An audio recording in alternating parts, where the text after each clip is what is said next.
it brings people in, you know, to hear music, and they want to go over there, and especially the little kids. Little kids are just enamored with it. And you get a little 3-year-old in, and you play some polka, and he's just jumping there.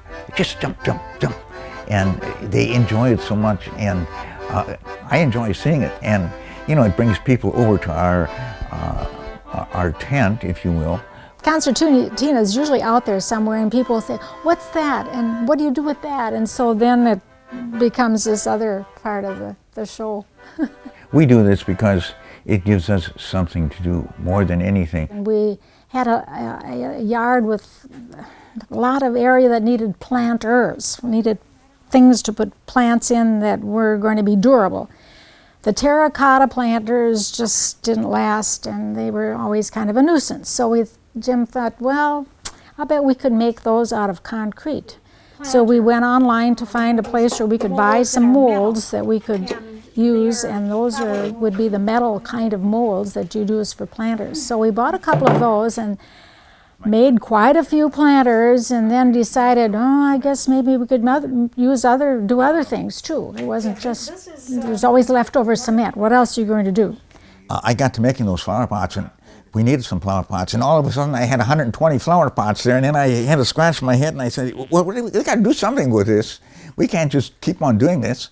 And so that's when Barb got the idea that it would be a good idea to probably try our luck at one of these fairs, or one of these weekly things that we go to everything now, and that we do right now.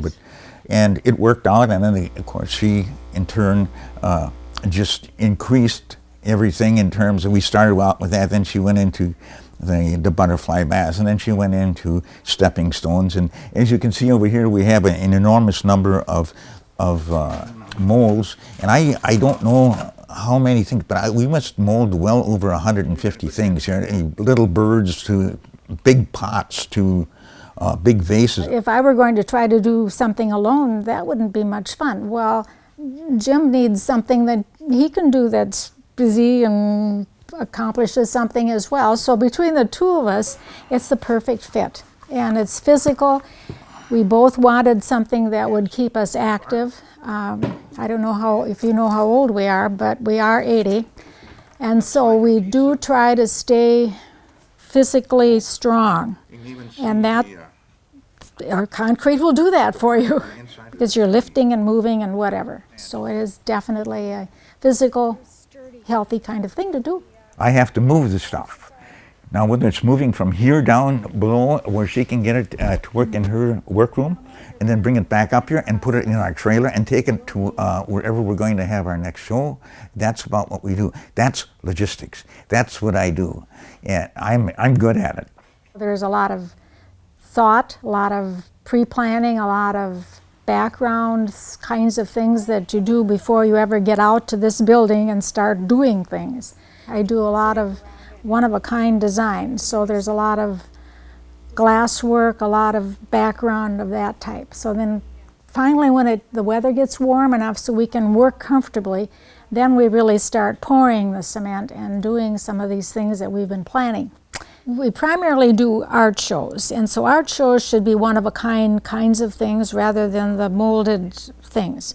So I think the bigger portion of that is doing whatever we can with our leaves, and there are all kinds of wonderful leaves out there that are very sturdy. Now, the rhubarb is probably the one everyone knows about, and it's a beautiful leaf and it makes a beautiful product.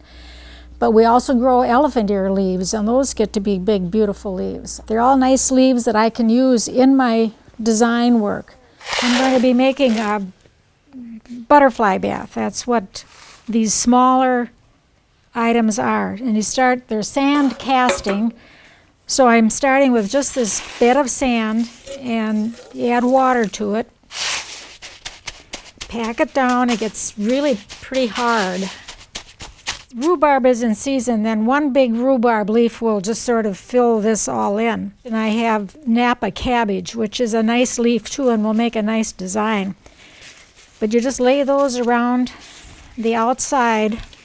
I will put a piece of slag glass that has been run through a rock tumbler. That goes in upside down.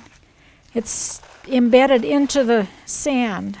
Then the concrete is put on top of this and let to harden. And when it's hardened, if I turn it over, I can pull out the leaves and the glass will be a little center point. We make all kinds of stepping stones and benches and big bird baths, lots of things. At the turn of the century, going from 1999 to 2000, that's when I retired, and I've been, when I say I retired, I didn't retire from something, I retired to something.